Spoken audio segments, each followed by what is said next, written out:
দুই দশকের কম সময়ে নির্বাসিত জীবন শেষে দেশে ফিরেছেন বাংলাদেশ জাতীয়তাবাদী দলের বিএনপি চেয়ারম্যান তারেক রহমান। আসন্ন জাতীয় নির্বাচনে তিনি জয়লাভ করতে পারেন এবং বাংলাদেশের প্রধানমন্ত্রী হওয়ার দ্বার প্রান্তে আছেন।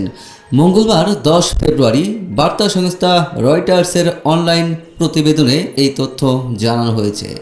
রিপোর্টে বলা হয়েছে, যদি জনমত জরিপগুলো সঠিক হয় তাহলে বৃহস্পতিবারের 12 ফেব্রুয়ারি নির্বাচন 60 বছর বয়সী মৃদুভাষী তারেক রহমানের ভাগ্যের উল্লেখযোগ্য পরিবর্তন হতে যাচ্ছে। সেনা সমর্থিত তত্ত্বাবধায়ক সরকারের আমলে বন্দিদশা থেকে মুক্তি পাওয়ার পর চিকিৎসার প্রয়োজনে 2008 সালে দেশ ছাড়েন তারেক রহমান। সেই সময় দুর্নীতি বিরোধী অভিযানের পর তাকে আটক করা হয়েছিল। দীর্ঘ সময় পর 2024 সালের আগস্টে তরুণদের নেতৃত্বে হওয়া গণ আন্দোলনে পতন হয় বিএনপির দীর্ঘদিনের শত্রু শেখ হাসিনা সরকারের।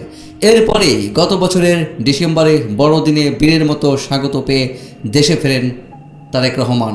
হাসিনা বর্তমানে দিল্লিতে নির্বাসনে আছেন। তারেক রহমানের মা খালেদা জিয়া বাংলাদেশের রাজনীতিতে দীর্ঘদিন আধিপত্য ধরে রেখেছিলেন।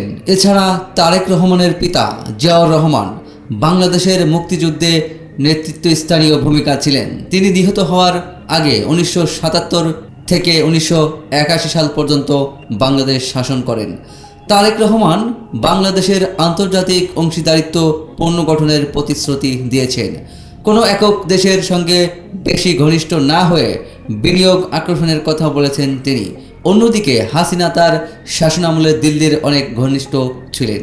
তারেক রহমান বলেছেন, প্রতিশোধ কারো জীবনে কী নিয়ে আসে? প্রতিশোধের কারণে লোকদের এই দেশ থেকে পালাতে হবে, এতে ভালো কিছু হয় না। এই মুহূর্তে আমাদের দেশে শান্তি ও স্থিতিশীলতা দরকার বলে উল্লেখ করেছেন তারেক রহমান।